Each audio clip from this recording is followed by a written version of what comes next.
श्री हरिशरणं सच्चिदानन्दरूपाय विश्वोत्पत्त्यादिहेतवे तापत्रयविनाशाय श्रीकृष्णाय वयं नमः। यं प्रव्रजन्तमनुपेतमपेतकृत्यं द्वैपायनो विरहकातराजुहावं पुत्रेति तन्मयतया तरवोऽभिनेदुः तं सर्वभूतहृदयं मुनिमानतोऽस्मि।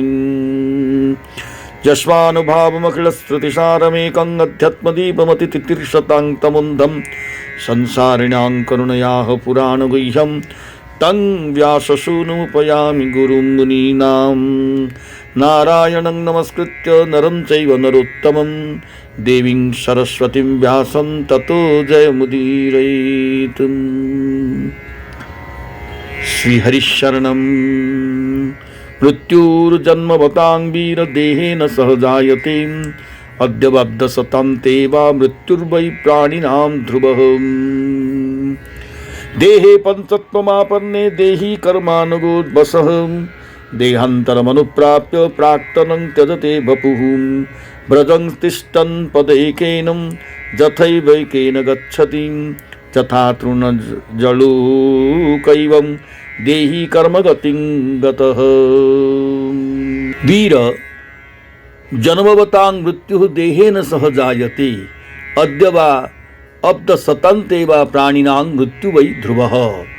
अवसः कर्मानुगः देही देहे पंचत्वं आपन्ने देहान्तरम् अनुप्राप्य प्राक्तनं वपुः त्यजते। व्रजन् एकेन पदा तिष्ठन् यथा एकेन एव गच्छति यथा तृणजलोका गच्छति एवं देही कर्मगतिं गतः गच्छति। तो जन्म लेते हैं उनके शरीर के साथ ही मृत्यु भी उत्पन्न होती है। आज हो या 100 वर्ष के बाद जो प्राणी है उसकी मृत्यु होगी ही है। जब शरीर का अंत हो जाता है, जब जीव अपने कर्म के अनुसार दूसरे शरीर को ग्रहण करके अपने पहले शरीर को छोड़ देता है, उसे विवश होकर ऐसा करना पड़ता है।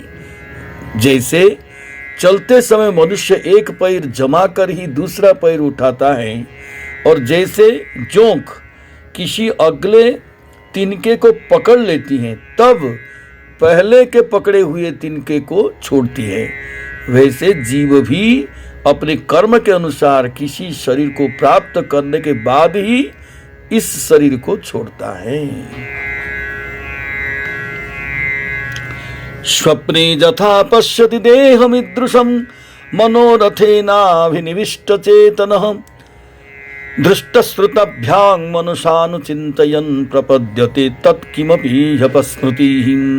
जतो जतो धावति दैवनोदितं मनोविकारात्मकमापपञ्चसु गुणेषु मायारचितेषु देहसौ प्रपद्यमानः सह तेन जायते। ज्योतिर्जथैवोदकपार्थिवेश्वरः शमीरवेगानुगतं विभव्यते एवं स्वमाया रचितेष्वसौ पुमान् गुणेषु रागानुगतो विमुह्यति। तस्मान्न कस्यचिद्द्रोहम् आचरेत् स तथाविधः आत्मनः क्षेममन्मिच्छन् दोग्ध्रुवै परतो भयम्।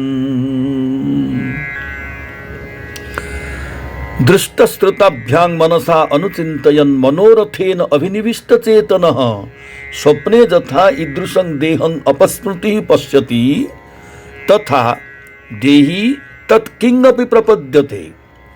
दैवेनोदितं विकारात्मकं मनः आप मायारचितेषु पंचसु गुणेषु जतः जतः असौ देही धावति तेन सह प्रपद्यमानः जायते।